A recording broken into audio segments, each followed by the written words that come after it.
नमो लोये सौहरिहन्तां नमो लोये सौहृदां नमो लोये सौभागिर्यां नमो लोये सौज्यायां नमो लोये सौत्रिकावती सावणम् ओंकारमिन्दु संयुक्त नित्यं जयन्ति योगिनः कामदमोक्षदं च ओंकाराय नमो नमः मङ्गलं भगवान् मङ्गलं गौतमोनि मङ्गलं कुन्कुण्डारि विजेन्द्रमोसुमङ्गलं नमः सुमरिसाराय स्वानुभूत्या चकास्ते स्वभावाय भवाय सर्वाः विभाव निदाता।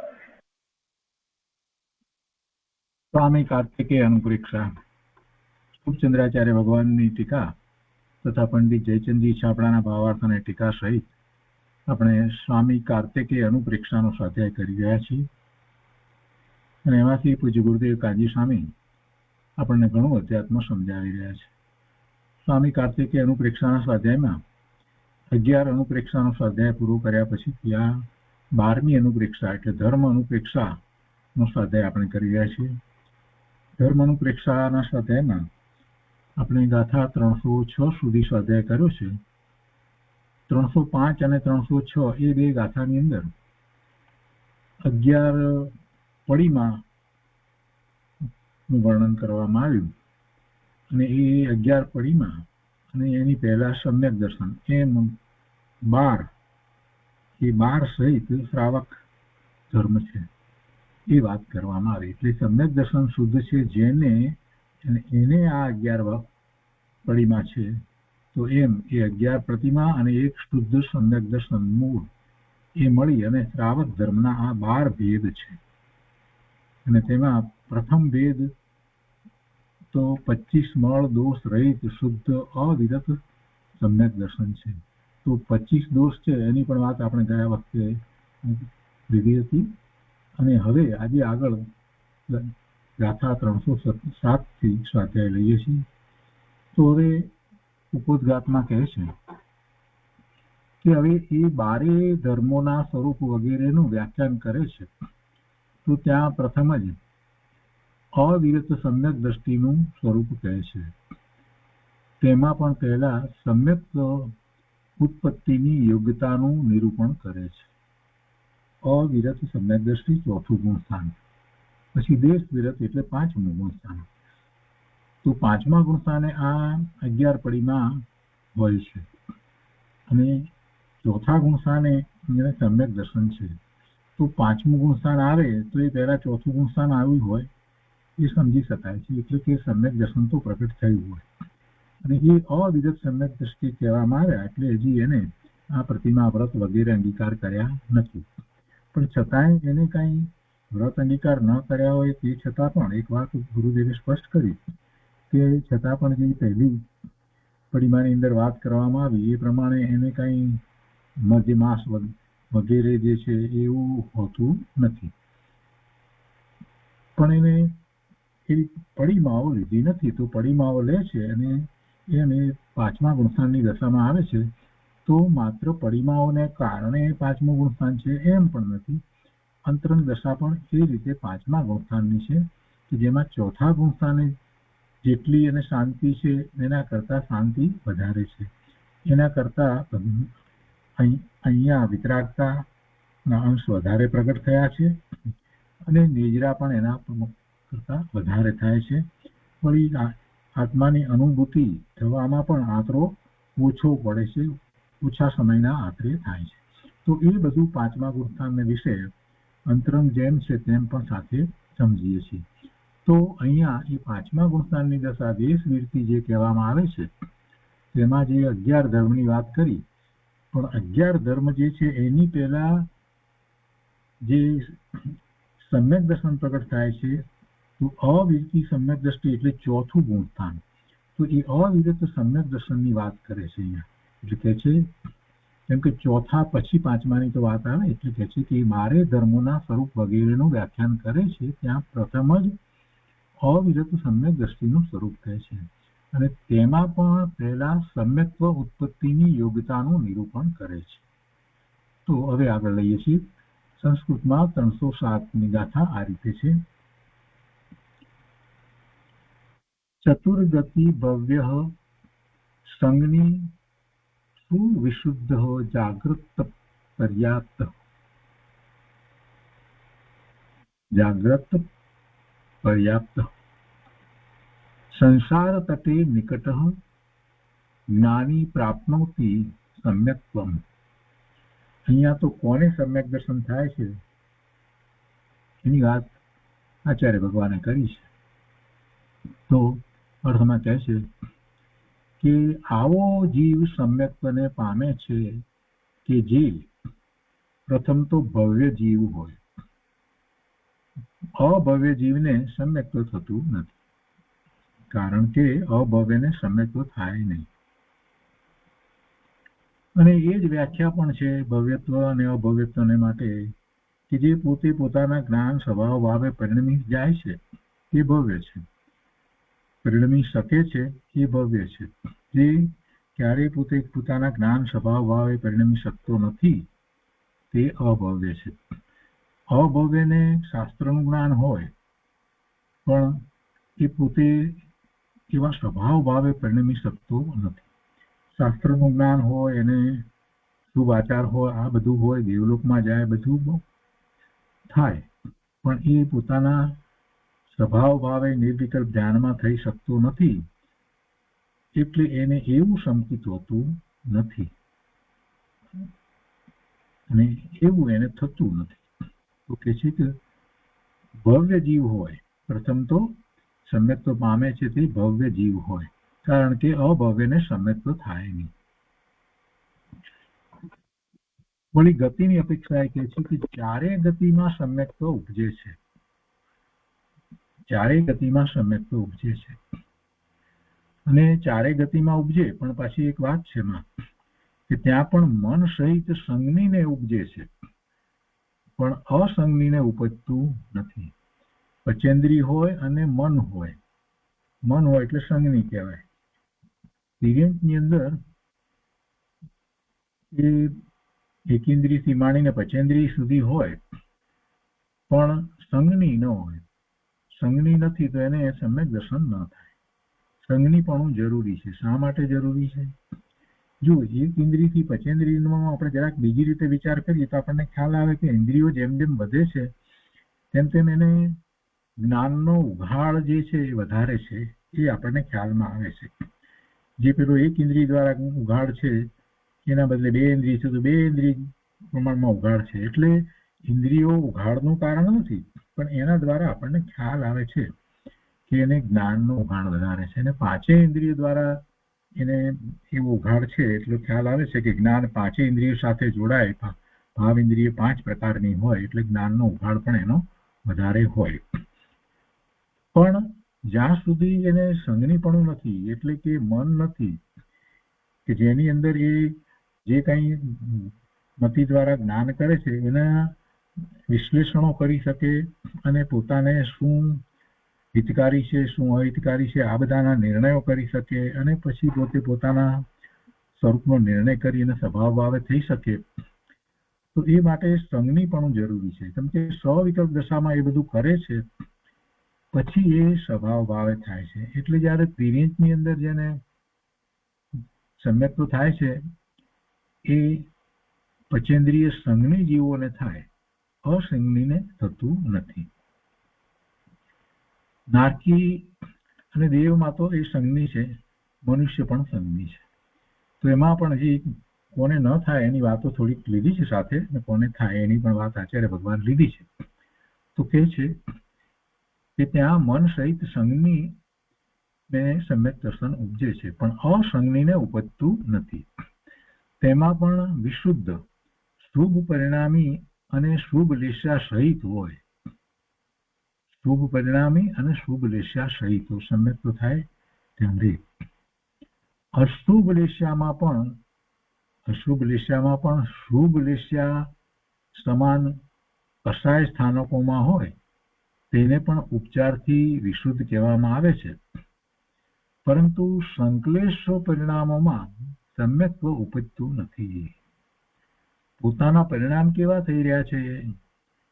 પોતાના પરિણામ કસાય ભાવના થઈ રહ્યા હોય, ક્રોધ માન માયા લોભના પરિણામ સતત થયા જ કરતા હોય, એ જીવને શાંતિ ક્યાં છે?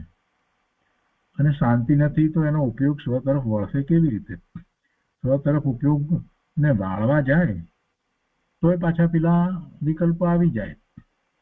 અંદરમાં દ્વેષ ભર્યો છે, કોઈના પ્રત્યે દ્વેષ ભાવ છે, નાના પ્રકારે દ્વેષ ભાવ હોય, એકબીજા પ્રત્યે નાના પ્રકારે દ્વેષ ભાવ જીવોને હોય છે, મનુષ્યને. પેલાએ મારું આમ કર્યું, પેલાએ તેમ કર્યું, અને કેટલીક વખત એવું કંઈક કર્યું હોય તો ઘણીવાર તો વર્ષોના વર્ષો સુધી યાદ રહેતું હોય. હવે આવું હોય ત્યારે ક્યાંથી શાંતિ હોય? અને શાંતિ જ નથી. દ્વેષ ભાવ અંદરમાં સૂક્ષ્મપણે ચાલ્યા જ કરે છે, અને જ્યારે જ્યારે એ વાત પાછી આવે છે ત્યારે ફરી પાછું એને દ્વેષ ભાવ એટલા જ બળપૂર્વક આવી જાય છે. આ કસાય ભાવે જ્યાં સુધી હોય તો એ બધા પરિણામ જે છે એ સંકલિત પરિણામ કહેવાય. ભલે બહારમાં ક્રોધ ન દેખાતો હોય પણ અંદરમાં પેલો પડે છે ને એ, એમાં જો એ વાત ફરીથી કોઈ કરે તો અંદરમાંથી જે પડેલો, જે શાંત પડેલો જે કસાય છે ને એ પાછો ઉપસી આવે છે. તો એ બધા સંકલેશ પરિણામ કહેવાય.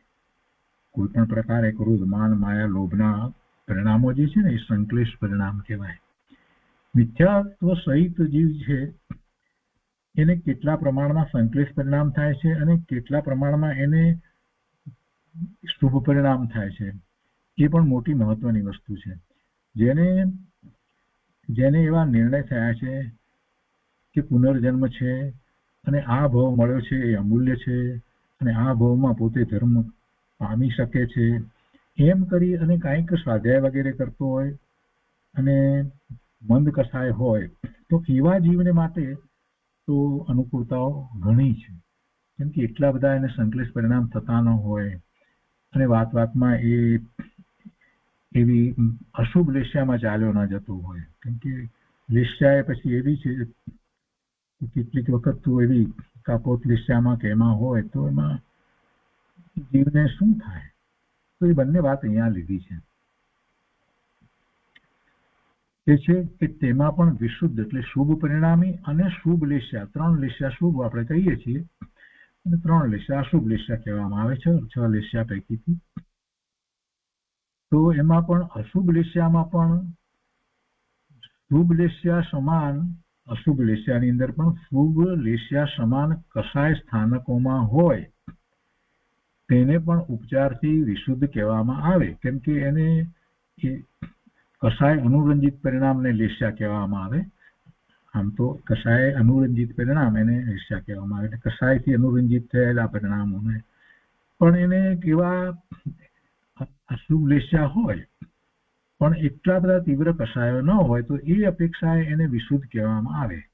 એ અપેક્ષાએ પણ એને શુભ લેસ્યા તો નથી.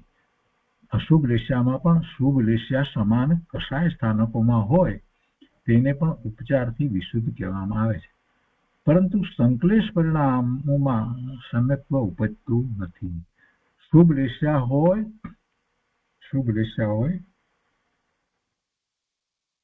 શુભમાં શુક્લ લેસ્યા, એ શુક્લ ધ્યાનની વાત નથી. શુક્લ લેસ્યા હોય, પદ્મ લેસ્યા હોય કે પિત્ત લેસ્યા હોય, એ 3 શુભ લેસ્યા છે. કાપોત, નીલ અને કૃષ્ણ એ અશુભ લેસ્યાઓ છે.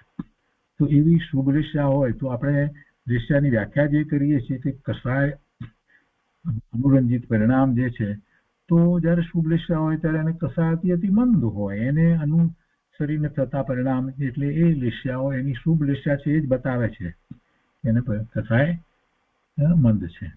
તો એ વાત કરી અને અહીંયા પછી એક સાથે સ્પષ્ટતા કરી કે અશુભ લેસ્યામાં પણ દાખલા તરીકે કૃષ્ણ અને નીલ ન હોય પણ કાપોત લેસ્યા હોય તો પણ એને એ લેસ્યામાં પણ શુભ લેસ્યા સમાન કસાય સ્થાનકોમાં હોય તેને પણ ઉપચારથી વિશુદ્ધ કહેવામાં આવે છે.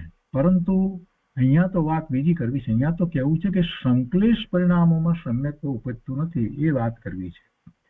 સંકલેશ પરિણામોમાં સમ્યક્ત્વ ઉપજતું નથી એટલે કોઈને પ્રશ્ન જે થાય કે સંકલેશ પરિણામ એટલે કેવા, તો એનો ઉત્તર અહીંયા આ રીતે આપી દીધો કે ભાઈ શુભ લેસ્યાઓમાં હોય ત્યારે એના કેવા હોય, કેટલામાંથી મંદ કસાયોના પરિણામ હોય શુભ ભાવમાં, અને કોઈ પ્રકારે એને સંકલેશ પરિણામ નથી. એટલે કે છે કે પરંતુ સંકલેશ પરિણામોમાં સમ્યક્ત્વ ઉપજતું નથી. તેથી આગળ બીજી વાત કરે છે કે જાગૃત અવસ્થામાં થાય પણ નિંદ્રા અવસ્થામાં થાય નહીં. કોઈને નિંદ્રામાં સમ્યક્ત્વ થાય એમ બને નહીં. પછી કહે છે કે પૂર્ણ પર્યાપ્તિ વાળાને થાય પણ અપર્યાપ્ત અવસ્થામાં થાય નહીં. આપણે પર્યાપ્ત ને અપર્યાપ્ત વિશે ઘણું પહેલા અગાઉ સમજ્યા છીએ. બધી પર્યાપ્તિ પૂરી થઈ હોય કેમ કે એને પચેન્દ્રી થયો હોય, સંઘની પચેન્દ્રી થયો હોય અને એમાંય પાછી અપર્યાપ્ત, એટલે કેટલીક વખત તો અપર્યાપ્ત જીવો જે છે એનો તો જીવન કાળ જ બહુ ઓછો હોય, બહુ જ ટૂંકું આયુષ્ય હોય. એ બધું પણ આપણે સમજીએ છીએ તો કે એમાં એ થતું નથી. પર્યાપ્તિ બધી પૂરેપૂરી હોવી જોઈએ. તો એ પર્યાપ્તિ છે અને સંઘની પચેન્દ્રિય થયો છે તો એને 10 પ્રકારે દ્રવ્ય અને ભાવ જીવન છે આપણે જે કહીએ છીએ તો એ પ્રકારે એનું જીવન હોય છે. એમાં 5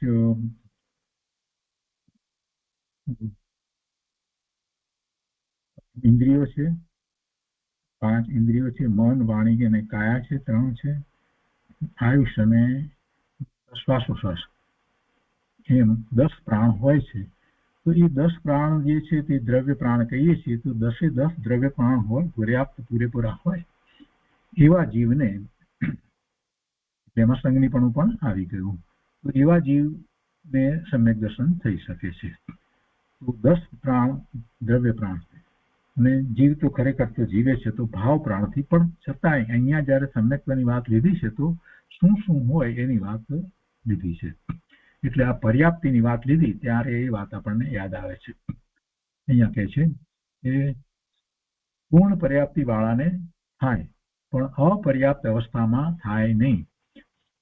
વળી એના થી પણ આગળ મહત્વની વાત કરે છે કે સંસાર કિનારો જેને નજીક વર્તતો હોય, અર્થાત નિકટ ભવ્ય હોય.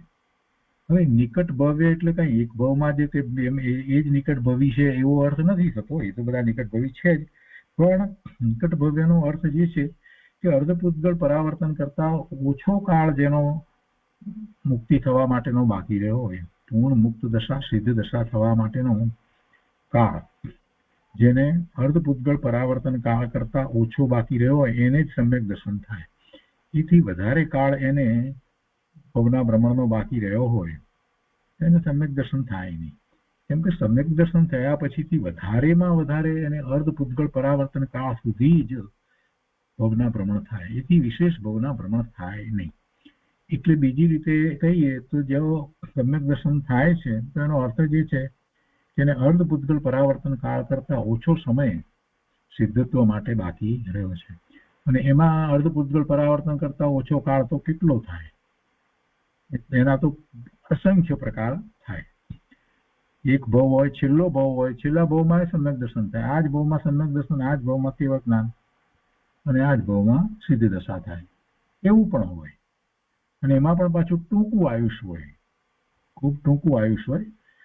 અને આ જ ભવની અંદર કે સમ્યક દર્શન પ્રગટ કરી, કેવળ જ્ઞાન પ્રગટ કરીને મુક્તિ થવા વાળા તો ઘણા જીવો, ગણધર પણ એવા હોય. ગૌતમ સ્વામી ગણધર થયા તો એ પણ આ ભવની અંદર સમ્યક તો પ્રગટ કરી, કેવળ જ્ઞાન પ્રગટ કરીને મુક્તિ પામે છે. તો સમ્યક તો પહેલા એમને નહોતું થયું તો કેટલો બધો ઓછો કાળ, પણ વધુમાં વધુની અપેક્ષા લઈએ તો પણ અર્ધપૂતગળ પરાવર્તન કાળ કરતા ઓછો કાળ હોય, કંઈક ઓછો કાળ હોય ત્યારે સમ્યક તો થાય. અને પછી એટલો લાંબો કાળ હોય તો એની અંદર વધારેમાં વધારે ભવ અપેક્ષાએ વિચાર કરીએ તો વધારેમાં વધારે 15માં ભવે તો એ મોક્ષ પામે જ. એટલે વધારે 15 ભવ થાય. એટલે કાળ લાંબો ઘણો થાય. ઘણો લાંબો કાળ એટલા માટે થાય કે ત્યારે સમ્યક દર્શન પામ્યો ત્યાર પછીથી એ દેવ મનુષ્ય થયા કરે અને એમ 8 વખત સુધી થઈ શકે. કેમ કે વધુમાં વધુ એવી રીતે 8 ભવ મનુષ્યના એ રીતે મળી શકે છે. તો પછી 8મા ભવમાં છેવટે કેવળ જ્ઞાન પ્રગટ કરી અને મુક્તિ પામે.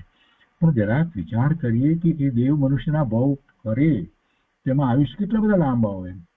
મહાવિદ્ય ક્ષેત્રમાં એ મનુષ્ય થાય તો ત્યાં પણ એને કેટલું બધું લાંબુ આયુષ્ય હોય. અને સમ્યક દ્રષ્ટિ છે દેવલોકનો દેવ થાય ત્યાં કેટલા લાંબા આયુષ્યો, એટલે કેટલા બધા લાંબા આયુષ્યો બધા ભોગવે અને છેવટે પછી એ થાય.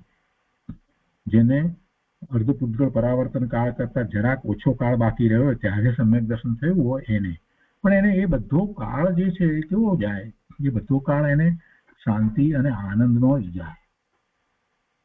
આ મુખ્ય વાત છે. કેમ કે સમ્યક દર્શન થયા પછીથી એને કઈ એ મનુષ્યમાંથી કે તિર્યંચમાંથી દેવ થયો તો તે પછીથી એમાં જો એને સમ્યક દર્શન થયું હતું તેમાંથી પછી દેવ થયા પછી સમ્યક દ્રષ્ટિ દેવને નિયમથી મનુષ્ય જ થાય. એ પછી કે તિર્યંચ કે નારકીમાં કે એમાં જતો નથી. નારકીમાં હોય ને ત્યાં એને સમ્યક દર્શન થયું હોય તો એ ત્યાંથી પછી નીકળીને નિયમથી મનુષ્ય થાય અને મનુષ્યમાંથી પાછો દેવ થાય, દેવમાંથી મનુષ્ય, એમ જ ચાલ્યા કરે. એટલે પછી એને સમ્યક દ્રષ્ટિને આપણે જે રીતે કહીએ છીએ એ રીતે આત્માનું ભાન જ્ઞાન રહે છે, એટલે એને એવા કશાયો હોતા નથી અને એટલે એને એ રીતે જોઈએ તો અંતરંગ તો દુઃખની દશા નથી રહેતી. ભલે લાંબો કાળ જાય તો આ બધી વાતને પણ આપણે સમજવા જેવી છે. અહીંયા તો વાત આપણી એ ચાલી રહી છે કે એને ક્યારે સમ્યક દર્શન થાય, જીવને ક્યારે સમ્યક દર્શન થાય. તો અહીંયા સરસ શબ્દ પ્રયોગ કર્યો છે કે સંસાર કિનારો જેને નજીક વર્તતો હોય અર્થાત નિકટ ભવ્ય હોય, કારણ અર્ધપુદ્ગલ પરાવર્તન કાળ પહેલા સમ્યક્ત્વ ઉપજતું નથી. એનાથી વધારે કાળ બાકી રહ્યો હોય તો સમ્યક્ત્વ થાય નહીં. તથા જ્ઞાની હોય, હવે આગળ પણ લે છે આ બધા કે છે કે જ્ઞાની હોય એટલે કે સાકાર ઉપયોગવાન હોય, કારણ કે નિરાકાર દર્શન ઉપયોગમાં સમ્યક્ત્વ ઉપજતું નથી. આવા જીવને સમ્યક્ત્વની ઉત્પત્તિ થાય છે. સાકાર ઉપયોગ એટલે શું? સાકાર ઉપયોગ એ જ્ઞાન ઉપયોગને આપણે સાકાર ઉપયોગ કહીએ છીએ અને દર્શન ઉપયોગને નિરાકાર ઉપયોગ કહીએ છીએ. તો એ સાકાર ઉપયોગ કે જેની અંદર એને વિશેષતાથી એનો ઉપયોગ પ્રવર્તે છે અને એક પ્રકારે એ વસ્તુ સ્વરૂપનું જેમ છે તેમ યથાર્થ જ્ઞાન કરે છે એવો એ ઉપયોગ એ સાકાર ઉપયોગ હોય છે. દર્શન ઉપયોગની અંદર અનેક પ્રકારે થતું નથી. દર્શન ઉપયોગ છે તે નિરાકાર છે, એટલે વસ્તુને સમગ્રપણે એ ગ્રહે છે. એ વિશેષતાથી વસ્તુને ગ્રહતો નથી. જ્ઞાન છે એને એ સમગ્રપણે ગ્રહે છે, જ્યારે દર્શન છે એ સમગ્રપણે વિશેષપણે એ ગ્રહણ કરતું નથી,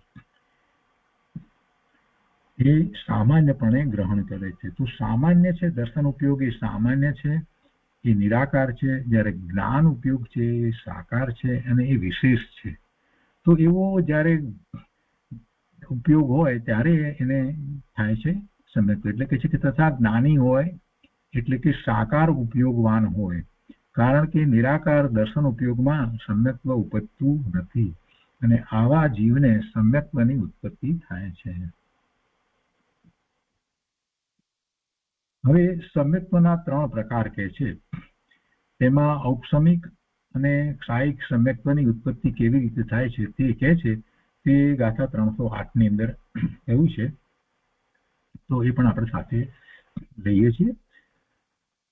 ગાથા 308 સંસ્કૃતમાં આ રીતે છે: સપ્તાના પ્રકૃતિના ઉપશમતઃ ભવતિ ઉપશમમ સમ્યક્ત્વમ ક્ષયતઃ ચ ભવતિ ક્ષાયિકમ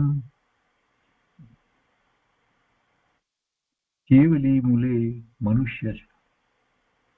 એના અર્થમાં કહે છે કે મિથ્યાત્વ, સમ્યક પ્રકૃતિ મિથ્યાત્વ, અનંતાનુબંધી, ક્રોધ, માન, માયા, લોભ એ 7 મોહ કર્મની પ્રકૃતિઓનો ઉપશમ થતા ઔપશમિક સમ્યક્ત્વ ઉત્પન્ન થાય છે. તથા એ 7 મોહ કર્મની પ્રકૃતિઓનો ક્ષય થતા ક્ષાયિક સમ્યક્ત્વ ઉત્પન્ન થાય છે. અને આ ક્ષાયિક સમ્યક્ત્વ કેવળ જ્ઞાની અથવા શુદ્ધ કેવળીના નિકટપણમાં કર્મભૂમિના મનુષ્યને જ ઉપજે છે. ઉપશમ સમ્યક્ત્વ થાય ત્યાર પછીથી ક્ષય ઉપશમ હોય. પણ ક્ષાયિક બધાને થઈ જાય એવું નથી. ક્ષાયિક સમ્યક્તો થાય છે તો એ કેવળ જ્ઞાની અથવા શ્રુત કેવળીના નિકટપણામાં કર્મભૂમિના મનુષ્યને જ ઉપજે છે. એને એટલું નિકટપણું એની નિશ્રા પ્રાપ્ત થયેલી હોય તો એ ક્ષાયિક સમ્યક દ્રષ્ટિ થાય છે અને કર્મભૂમિના મનુષ્યને જ ઉપજે છે. એટલે તિર્યંકને સમ્યક્તો થાય પણ એને ક્ષાયિક સમ્યક્તો ન થાય. દેવને સમ્યક્તો, દેવની ગતિમાં મિથ્યા દ્રષ્ટિ હોય ત્યાં એને સમ્યક્તો થઈ શકે પણ એને ક્ષાયિક સમ્યક્તો ન થાય. નારકીને સમ્યક્તો થઈ શકે પણ એને ક્ષાયિક સમ્યક્તો ન થાય. આ બધી વાત સમજવા જેવી વાત છે. મનુષ્ય જીવન એવું છે અમૂલ્ય કે એમાં એને મિથ્યાત્વમાંથી એ જ ભોગની અંદર એ ક્ષાયિક સમ્યક્તો પ્રગટ કરી, કેવળ જ્ઞાન પ્રગટ કરી અને સિદ્ધ થાય. આ એક જ દશા એવી છે, મનુષ્યની ગતિ જે કેવી છે કે એમાં બધું એક સાથે થઈ શકે છે. બીજે બધું થઈ શકતું નથી. બીજે બધું થઈ શકતું નથી. આવી વાત છે.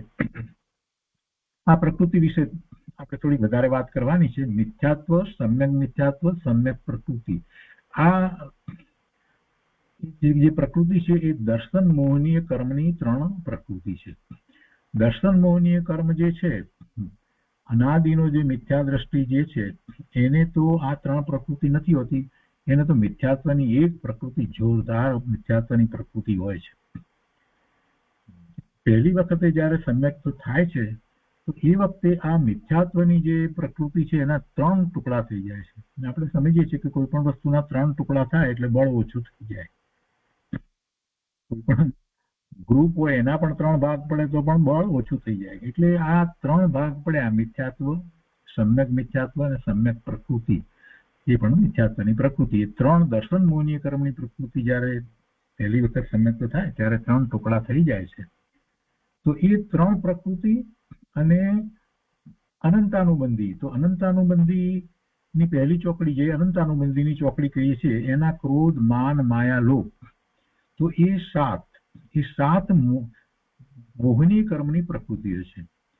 આ ચારિત્ર મોહનીય કર્મની પ્રકૃતિ છે અનંતાનુબંધી. એના ક્રોધ, માન, માયા, લોભ એ પહેલી ચોકડી. તો એ 4 અને પેલા 3 એ 7 મોહનીય કર્મની પ્રકૃતિનો ઉપશમ થતા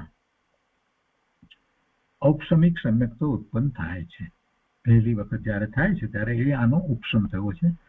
અને એ આખી પ્રક્રિયા છે. અને એમાં આપણે જાણીએ છીએ કે 5 લબ્ધિ પૂર્વક ની બધી વાત કરીએ છીએ. એટલે સમ્યક્તો થતા પહેલા એવી લબ્ધિ ઉપજે છે અને પછી સમ્યક્તો થાય છે. પહેલા પણ અગાઉ એ લબ્ધિ વિશેની પણ વાત આવી ગઈ છે કે એમાં સ્વરૂપસમ લબ્ધિ, વિશુદ્ધિ લબ્ધિ, દેશના લબ્ધિ, પ્રાયોગ્ય લબ્ધિ અને કરણ લબ્ધિ. એટલે જીવો સ્વરૂપસમ લબ્ધિ, વિશુદ્ધ લબ્ધિ, દેશના લબ્ધિ, પ્રાયોગ્ય લબ્ધિ સુધી પણ આવ્યા હોય પણ એ કરણ લબ્ધિ સુધી પહોંચતા નથી. અને એ વાત અગાઉ આવી ગઈ છે. તો એ લબ્ધિ પૂર્વક જયારે એવો પુરુષાર્થ કરે છે ત્યારે એ સમ્યક્ત્વ પ્રગટ કરે છે. અને પહેલા હંમેશા ઔપશમિક સમ્યક્ત્વ હોય છે. એટલે ઔપશમિક સમ્યક્ત્વ એટલે સામે કર્મની પ્રકૃતિઓ જે છે એનો ઉપશમ હોય એટલે ઔપશમિક કહેવામાં આવે. પણ એ ઔપશમિક સમ્યક્ત્વ જે છે એ અંતર્મુહૂર્ત સુધી જ રહે. પછી અંતર્મુહૂર્ત થી આગળ પછી એ સમ્યક્ત્વ રહેતું નથી. એટલે ત્યાર પછીથી એ સામાન્ય રીતે એક ક્ષયોપશમિક સમ્યક્ત્વ મોટા ભાગનાને થાય છે. તો એ જે 3 પ્રકૃતિ થઈ ને, આ મિથ્યાત્વ, સમ્યક મિથ્યાત્વ અને સમ્યક પ્રકૃતિ. તો સમ્યક પ્રકૃતિ તો ઉદયમાં રહે છે પણ જેને આમાં પછી એ અંતર્મુહૂર્તનો કાળ જે છે ને, ઉપશમ સમ્યક્ત્વનો કાળ જે છે એ પૂરો થાય ત્યાર પછીથી આ કોઈ જે 4 પ્રકૃતિ પેલી ચારિત્ર મોહનીયની હતી, ક્રોધ, માન, માયા, લોભની, એમાંથી કોઈ એક પ્રકૃતિનો વિશેષપણે ઉદય થાય ને એના સાથે જોડાતા એને પડવાનું થાય છે. તો એમાં આ જે મિથ્યાત્વ પ્રકૃતિ જે છે, 3 પ્રકૃતિમાંથી જે મિથ્યાત્વ પ્રકૃતિ, તો એ વધારે પાછો ફરી ઉદયમાં આવે તો એ પછી બીજા ગુણસ્થાને સાસાદન અને ત્યાર પછીથી પહેલા ગુણસ્થાને ચાલ્યો જાય તો એ મિથ્યાત્વ થઈ જાય. એવું પણ થઈ શકે. અને એમ ન થાય તો મોટા ભાગે શું થાય છે તો કે એ સમ્યક મિથ્યાત્વ અથવા તો એને મિશ્ર મોહનીય પણ આપણે કહીએ છીએ. તો એ પ્રકૃતિનો ઉદય હોય છે એટલે પછી એને ક્ષયોક્ષમ સમ્યક્ત્વ થાય છે અને સમ્યક પ્રકૃતિ જે છે એનો ઉદય રહે છે. એટલે મિથ્યાત્વ પ્રકૃતિનો ઉદય નથી રહેતો પછી. એટલે એમ ક્ષયોક્ષમિક સમ્યક્ત્વ હોય છે. પછી એમાં પણ બધા ઘણી સૂક્ષ્મતાઓ કર્મ અપેક્ષાઓ લેવામાં આવી છે. દેશઘાતી અને સર્વઘાતી. તો સર્વઘાતી જે છે એના નિષકોનો ઉદય નથી હોતો અને એ પછી ઉદયમાં જે આવે ભવિષ્યમાં જે આવવા વાળા એ પણ ઉપશમ એટલે સર્વઘાતીમાંથી દેશઘાતી થઈ અને ઉદયમાં આવે એ બધું. પણ એ બધી કર્મની પ્રકૃતિની જે વાત છે એ એક જ વાત તરીકે આપણે યાદ રાખવી તો એ બધા નિમિત્ત તરીકે એમ હોય છે. પણ એ નિમિત્ત તરીકે હોય છે છતાં પણ જ્યારે જીવના જે ભાવ છે એના નામ એના ઉપરથી આપવામાં આવે છે. કર્મનું શું થાય છે એ પ્રમાણે જીવના ભાવના નામ આપવામાં આવે છે અને સમ્યક્ત્વની અંદર પણ એમ છે. તો અહીંયા એ રીતે લીધું કે આ 7 મોહિની કર્મની પ્રકૃતિઓનો ઉપશમ થતા ઔપશમિક કહ્યું અને 7 મોહિની કર્મની પ્રકૃતિનો ક્ષય થતા ક્ષાયિક સમ્યક્ત્વ કહ્યું. એટલે એના ઉપરથી જ આ નામ આપવામાં આવે છે. અને આપણે પેલા ભાવમાં પણ એ જ રીતે સમજીએ છીએ. ઔપશમિક ભાવ, ક્ષયોપશમિક ભાવ, ઔદયિક ભાવ વગેરે જે ગણીએ છીએ પણ એ કર્મના જે રીતે થઈ રહ્યા છે એ પ્રમાણે ઉદય છે તો ઔદયિક છે એ રીતે નામ અપાય છે. તો ક્ષાયિક સમ્યક્ત્વ જે છે એ ક્ષાયિક સમ્યક્ત્વ કેવળ જ્ઞાની અથવા શ્રુત કેવળીના નિકટપણામાં કર્મભૂમિના મનુષ્યને જ ઉપજે છે. અને પછી ભાવાર્થમાં કહે છે કે અહીં એમ જાણવું કે ક્ષાયિક સમ્યક્ત્વનો પ્રારંભ તો કેવળી શ્રુત કેવળીની નિકટતામાં કર્મભૂમિના મનુષ્યને જ થાય છે તથા તેની પૂર્ણતા નિષ્ઠાપના પૂર્ણતા અન્ય ગતિમાં એટલે 4 ગતિમાંથી કોઈ એકમાં પણ થાય છે. એની પૂર્ણતા બી 4 ગતિમાંથી કોઈ ગતિમાં પણ થાય છે. પણ એનો પ્રારંભ થાય છે એટલે કોઈને મનમાં પ્રશ્ન થતો હોય તો એનો ઉત્તર આપી દીધો અહીંયા કે શ્રેણિક મહારાજા ક્ષાયિક સમ્યક દ્રષ્ટિ અને પછીના ભવની અંદર અત્યારે નરકમાં ભવમાં છે અને પછીના ભવની અંદર પહેલા તીર્થંકર થવાના છે.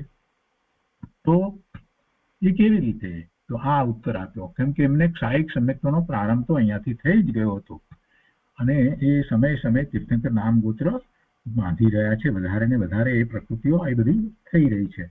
તો એ વાત લે છે કે તેની નિષ્ઠાપના પૂર્ણતા અન્ય ગતિમાં 4 ગતિમાંથી કોઈ એકમાં પણ થાય છે અને વધારે માટે એમાં ગોમટસારના જીવ કાંડની અંદર ગાથા 647 બધી વાત આપી છે.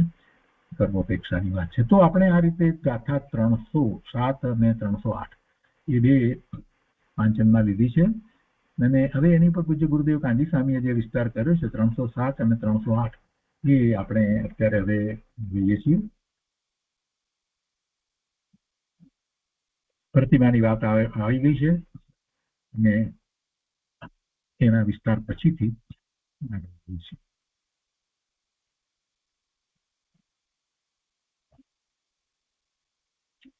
ગાથા 307 એનો વિસ્તાર કરતા ગુરુદેવ અહીંયા કહે છે ફરીથી એનો અર્થ લીધો છે અને એમાં કહે છે કે આવો જીવ સમ્યક્ત્વને પામે છે કે જે જીવ તો ભવ્ય જીવ હોય કારણ કે અભવ્યને સમ્યક્ત્વ થાય નહીં. વળી 4 ગતિમાં સમ્યક્ત્વ ઉપજે છે ત્યાં પણ મન સહિત સંજ્ઞીને ઉપજે છે પણ અસંજ્ઞીને ઉપજતું નથી. તેમાં પણ વિશુદ્ધ શુભ પરિણામી અને શુભ લેશા સહિત હોય એને સમ્યક્ત્વ ઉપજે. અશુભ લેશામાં પણ શુભ લેશા સમાન કસાય સ્થાનકોમાં હોય તેને પણ ઉપચારથી વિશુદ્ધ કહેવામાં આવે છે પરંતુ સંક્લેશ પરિણામોમાં સમ્યક્ત્વ ઉપજતું નથી.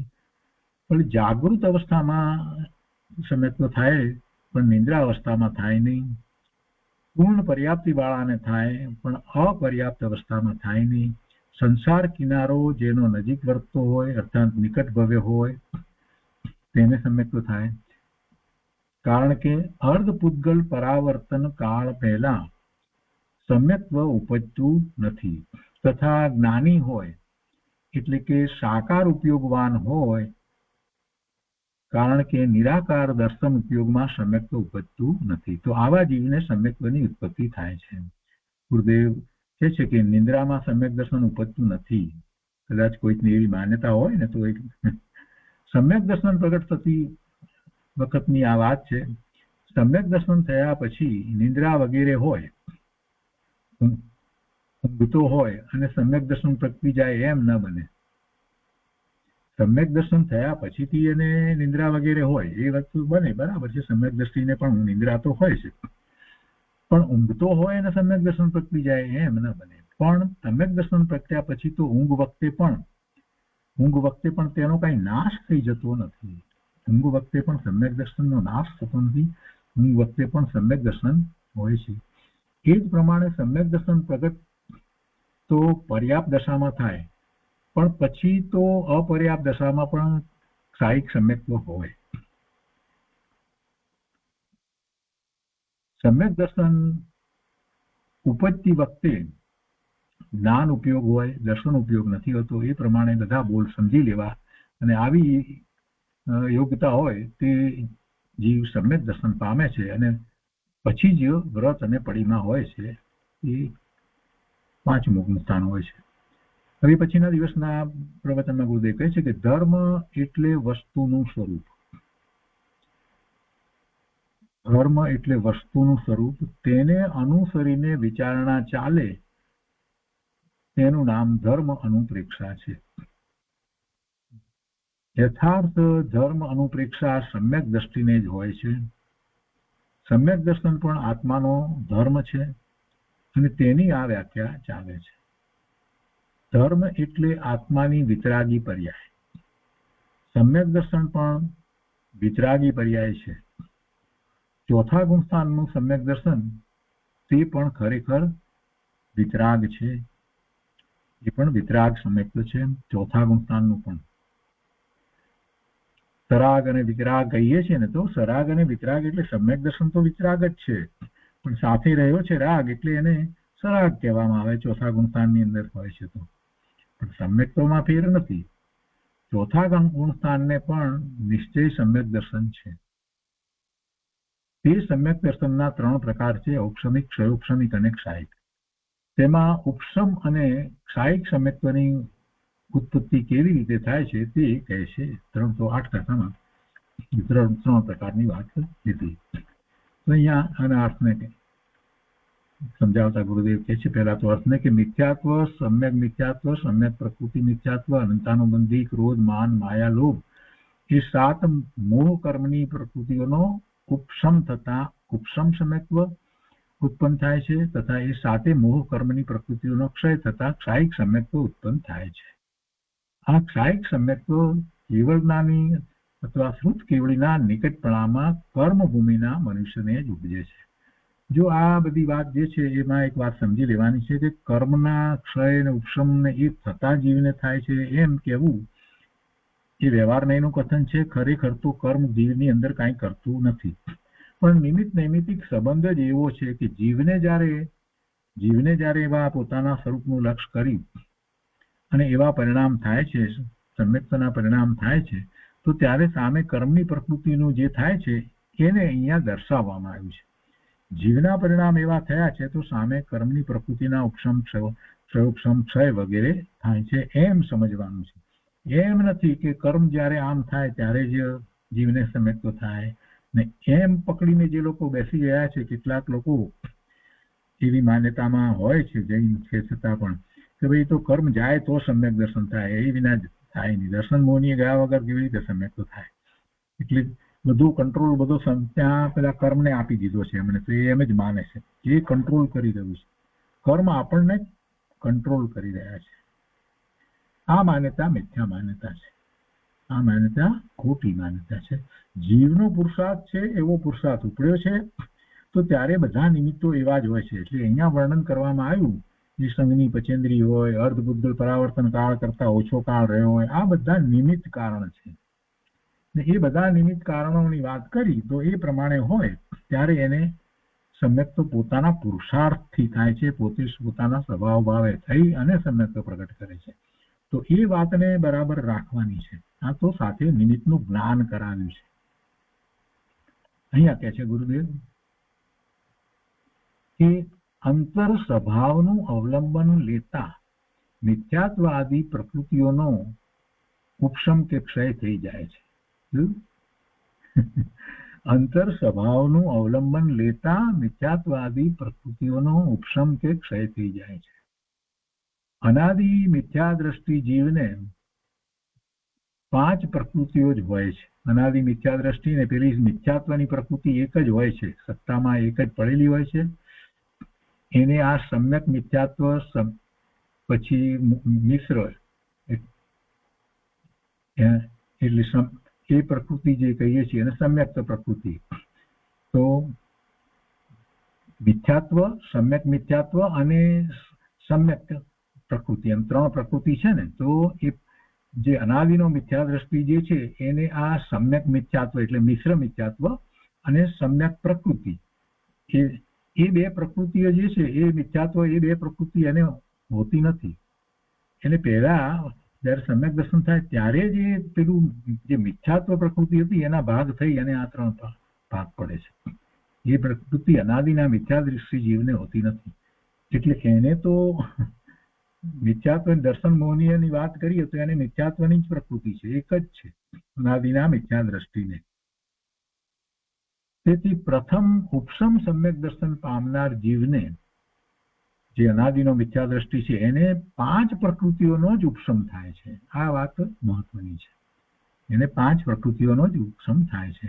એટલે પછી એના ભાગ પડી જાય છે. એ વખતે પછી ભાગ પડી અને ઉપશમ થાય છે એટલે અપેક્ષાથી કેમ 7 પ્રકૃતિનો ઉપશમ થયો એમ કહેવાય, પણ એને ખરેખર તો એ જીવને 5 પ્રકૃતિનો જ ઉપશમ થાય છે. એ પણ શાસ્ત્રમાં એ અપેક્ષાથી પણ વાત કરવામાં આવી છે. એ રીતે નય વિવક્ષા છે, એમાં વિરોધાભાસ નથી. આત્માના સ્વભાવની દ્રષ્ટિ થતા ઉપશમ કે ક્ષાયિક સમ્યક દર્શન પ્રગટે છે અને ત્યાં દર્શન મોહ કર્મની પ્રકૃતિનો ઉપશમ કે ક્ષય તેના કારણે થઈ જાય છે. જીવ કઈ એ કર્મની પ્રકૃતિનો ઉપશમ કે ક્ષય કરે છે એવું પણ નથી. અને એ કર્મની પ્રકૃતિનો ઉપશમ કે ક્ષય થાય એટલે જીવને ઉપશમિક કે ક્ષાયિક સમ્યક થાય છે એવું પણ નથી. ફક્ત એ 2 વચ્ચે નિમિત્ત નૈમિત્તિક સંબંધ છે. એક કાર્ય જે થઈ રહ્યું છે એ જીવની પર્યાયમાં છે અને બીજું કાર્ય જે થઈ રહ્યું છે એ કર્મની પર્યાયમાં છે. એટલે બંને વસ્તુ ભિન્ન છે, 2 દ્રવ્ય જુદા છે. નિમિત્ત નૈમિત્તિક સંબંધ જ એવો હોય છે. ક્ષાયિક સમ્યક દર્શન પામવાની લાયકાત વાળા જીવને કેવળી કે શ્રુત કેવળીની નિકટતામાં જ ક્ષાયિક સમ્યક દર્શન થાય છે.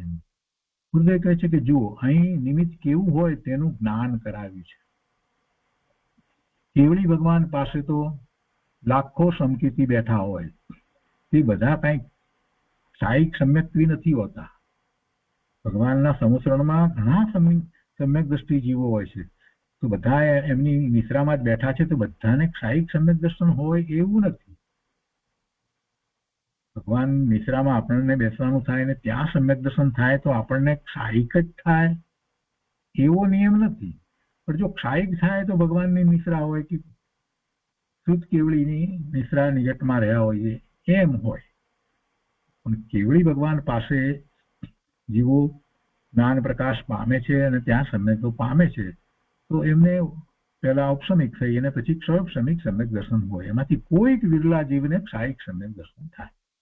તો કેવળી ભગવાન પાસે તો લાખો સમકીર્તિ બેઠા હોય તો તે બધા કઈ ક્ષાયિક સમ્યક નથી હોતા.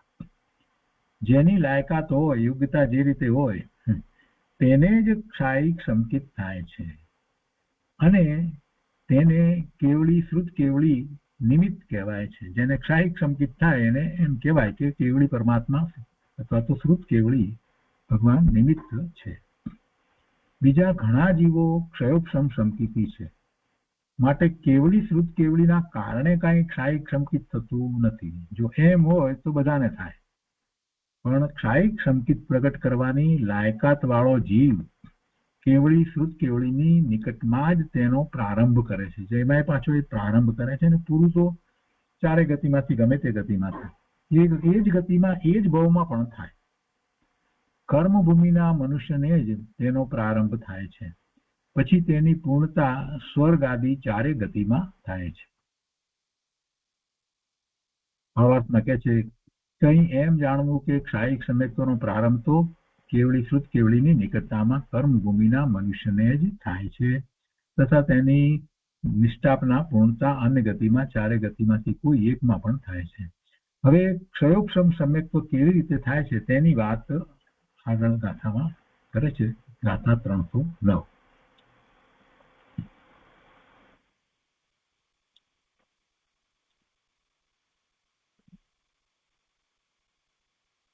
અનઉદયાત સ્વજાતિ રૂપેણ ઉદયમાનાનાં સમ્યક્ત્વ કર્મોદયે સાયોપશમિકમ ભવેત સમ્યક્ત્વમ. 309મી ગાથાના અર્થમાં કહે છે કે પૂર્વોક્ત જે પહેલા કહેવાય તે 7 પ્રકૃતિઓમાંથી 6 પ્રકૃતિઓનો ઉદય ન હોય એટલે ઉદય ન હોય તો ઉપશમ હોય, ક્ષયોપશમ હોય, ક્ષય હોય, ઉદય ન હોય એમ લીધું છે. એટલે જરાક દરેક શબ્દને ધ્યાનમાં રાખવા.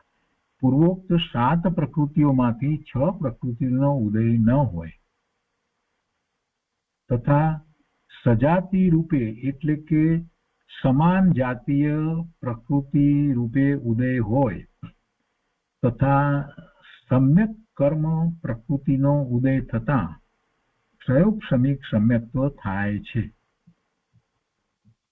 સમ્યક કર્મ પ્રકૃતિ 3 પ્રકૃતિ દર્શન મોહનીયની જે આપણે લીધી, મિથ્યાત્વ, મિશ્ર એટલે કે સમ્યક મિથ્યાત્વ અને ત્રીજી સમ્યક પ્રકૃતિ. એ 3 પ્રકૃતિમાંથી ત્રીજી પ્રકૃતિ સમ્યક કર્મ પ્રકૃતિ એનો ઉદય થતા પેલી 6 પ્રકૃતિનો ઉદય ન હોય અને આનો ઉદય થતા ક્ષયોપશમિક સમ્યક્ત્વ થાય છે.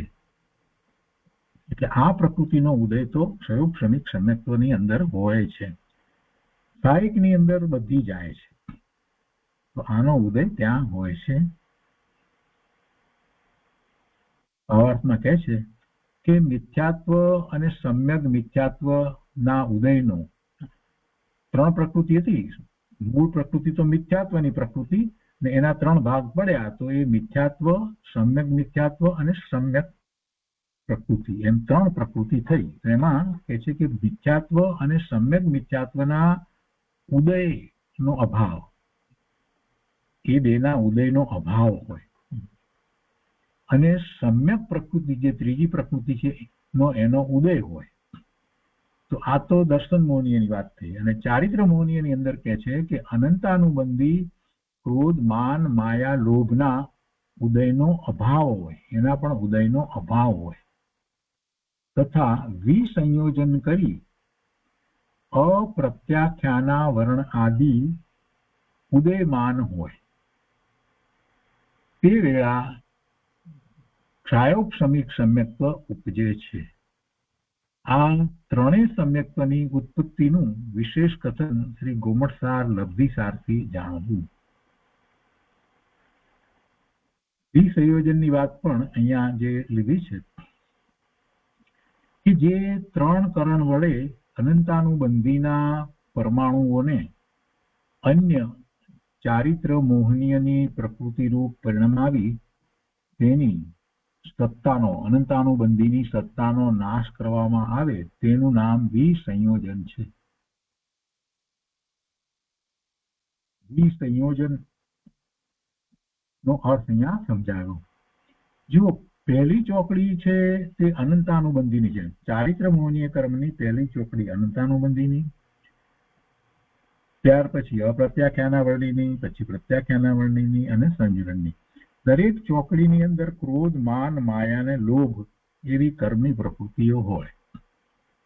તો આ 16 કર્મની પ્રકૃતિઓ અને બીજી 9 પ્રકારના 9 કષાય કહીએ એની એમ કુલ 25 પ્રકૃતિ ચારિત્ર મોહનીય કર્મની હોય.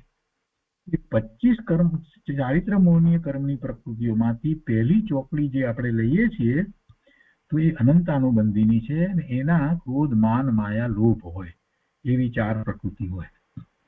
તો એ અનંતાનુબંધીના જે ક્રોધ, માન, માયા, લોભ થાય એવા કર્મ જે છે એવા ઉદયો એના અનુબંધન એ બધું એવું હોય કે જેના નિમિત્તે જીવને એવા પરિણામ થાય. કર્મ કરાવે એમ નહીં, પણ આપણે તો કર્મ અપેક્ષાએ સમજીએ છીએ. તો જ્યારે સમ્યક્ત્વ જ્યારે એ પ્રગટ કરે છે, આપણે એમાં જે વાત લીધી કરણ લબ્ધિની અંદર એ બધી વાત આવે છે. 5 લબ્ધિની અંદર સમ્યક દર્શન થતા પહેલા સૌક્ષમ લબ્ધિ, વિશુદ્ધિ લબ્ધિ, દેશના લબ્ધિ, પ્રાયોગ્ય લબ્ધિ અને કરણ લબ્ધિ. તો કરણ લબ્ધિની અંદર જે છે, તો એ કરણ લબ્ધિની અંદર જ ખરેખરું એ કાર્ય થાય છે જ્યારે સમ્યક દર્શન થાય છે ત્યાર પછી. તો એમાં આ અનંતાનુબંધીની પ્રકૃતિઓ જે છે, છેવટે એનું જે એનું બળ જે છે, એ બળ જે છે એ ઘટી અને પછી અપ્રત્યાખ્યાનાવર્ણીયની પ્રકૃતિ જે છે એ રૂપે થાય. અનંતાનુબંધીનું બળ ઘટી જાય. તો એવું જે થાય એને માટે અહીંયા શબ્દ પ્રયોગ કર્યો છે વિસંયોજન. એટલે કે છે કે જે 3 કરણ વડે, કરણ લબ્ધિના 3 કરણ વડે, તો એના વડે અનંતાનુબંધીના પરમાણુઓને અન્ય ચારિત્ર મોહની પ્રકૃતિમાં પરિણમાવી, અન્યની અંદર પરિણમાવે એટલે પ્રત્યાખ્યાનાવર્ણી એના પ્રકૃતિના અંદર પરિણમાવી દે, એટલે એવું એનું બળ થઈ જાય. તો એ અનંતાનુબંધીની સત્તાનો નાશ કરવામાં આવે તેનું નામ વિસંયોજન છે. એટલે એક પ્રકૃતિ તીવ્રમાંથી બીજી પ્રકૃતિમાં એનું પરિવર્તન થઈ જાય એનું નામ વિસંયોજન છે. સમજવા માટે જઈએ તો એટલું જ. એના એ કર્મના રજકણો પરમાણુઓ જે છે એનું બળ ઘટી અને એ રીતે થઈ જાય એનું નામ વિસંયોજન છે. મૂળ વાત તો આ કરવી છે, કેમ કે અહીંયા વિસંયોજનની વાત કરવામાં આવી ને, તો શું વાત કરી? ફરીથી આપણે આખી વાતને વાંચી જઈએ, બહુ મહત્વનું છે ભાવાર્થમાં, કે મિથ્યાત્વ અને સમ્યક મિથ્યાત્વના ઉદયનો અભાવ. અહીંયા ઉદયના અભાવ લીધા છે, એટલે ઉદયનો અભાવ છે એટલે પછી એ ઉપસમ પછી આગળ ઉપસમ તો થઈ ગયો ને, એ તો અંતર્મુહૂર્ત માટે હોય, ત્યાર પછીથી એનો જે છે તે ક્ષયોક્ષમ હોય કે ક્ષય હોય. તો એ બધું જુદું ના પાડતા એક વસ્તુ તો છે જ કે ઉદયનો તો અભાવ છે. તો 3 ભાગ પડ્યા, દર્શન મોહની કર્મની પ્રકૃતિના 3 ભાગ પડ્યા, એમાંથી પછી આ મિથ્યાત્વ અને સમ્યક મિથ્યાત્વના ઉદયનો અભાવ એ જ્યારે થાય, ક્ષયોક્ષમ સંકિત થાય, તો આના બેનો ઉદય નથી રહેતો. મિથ્યાત્વનો ઉદયનો અભાવ ન હોય તો પછી મિથ્યાત્વ જ પડ્યું હોય એના નિમિત્તે. તો એટલે એનો અભાવ અને સમ્યક મિથ્યાત્વ એટલે મિશ્ર મોહની પ્રકૃતિ, એના ઉદયનો અભાવ હોય. તો પછી ઉદય શેનો હોય? મિથ્યાત્વની 3 પ્રકૃતિમાંથી સમ્યક્ત્વ પ્રકૃતિનો. એ સમ્યક્ત્વ પ્રકૃતિ એ મિથ્યાત્વની પ્રકૃતિ છે, એ નામ એ રીતે છે. એને એમ પણ કહેવામાં આવે છે સમ્યક્ત્વ પ્રકૃતિ, સમ્યક્ત્વ મોહની પ્રકૃતિ એમ પણ કહેવામાં આવે. પણ એ સમ્યક્ત્વ પ્રકૃતિ છે, એ ત્રીજી પ્રકૃતિ જે છે એનો ઉદય હોય. એટલે કે છે મિથ્યાત્વ અને સમ્યક મિથ્યાત્વના ઉદયનો અભાવ હોય અને સમ્યક્ત્વ પ્રકૃતિનો ઉદય હોય આ નિમિત્ત તરીકે. એટલે દર્શન મોહનીમાંથી ત્રીજી પ્રકૃતિનો ઉદય હોય. હવે ચારિત્ર મોહનીમાં જે પહેલી ચોકડી અનંતાનુબંધીની, એના ક્રોધ, માન, માયા, લોભ, એના ઉદયનો પણ અભાવ હોવો જોઈએ ને. સાથે 7 પ્રકૃતિની વાત લીધી હતી ને, તો એના ઉદયનો પણ અભાવ થાય છે. એના ઉદયનો પણ અભાવ હોય, એનો ઉદય ન હોય, એનો ઉદય ન હોય, એનો ક્ષયોક્ષમ હોય, ક્ષય હોય પણ ઉદય ન હોય. તથા હવે એના પછી ત્રીજી વાત સાથે લીધી, તથા વિસંયોજન કરી, કેમ કે પેલું અનંતાનુબંધીમાં તો બળ ઘણું છે એટલે એનું વિસંયોજન કરે ને. એટલે કે છે કે તથા વિસંયોજન કરી અપ્રત્યાખ્યાના વર્ણી રૂપથી ઉદયમાન હોય. હજી અપ્રત્યાખ્યાના વર્ણીય જે છે એ બીજી ચોકડી જે છે એ રીતે ઉદયમાન રહે, પેલું પહેલી ચોકડી તરીકે ઉદય ન હોય એમ કહેવાનો આશય છે. એટલે અનંતાનુબંધી તરીકે ઉદય ન હોય.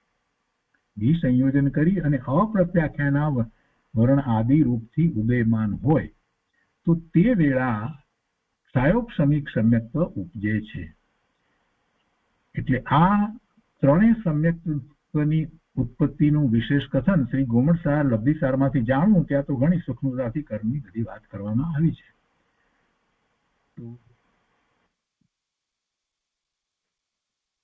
એ પછી વધારે એનો વિસ્તાર આવશે આગળ 310ની ગાથાની અંદર.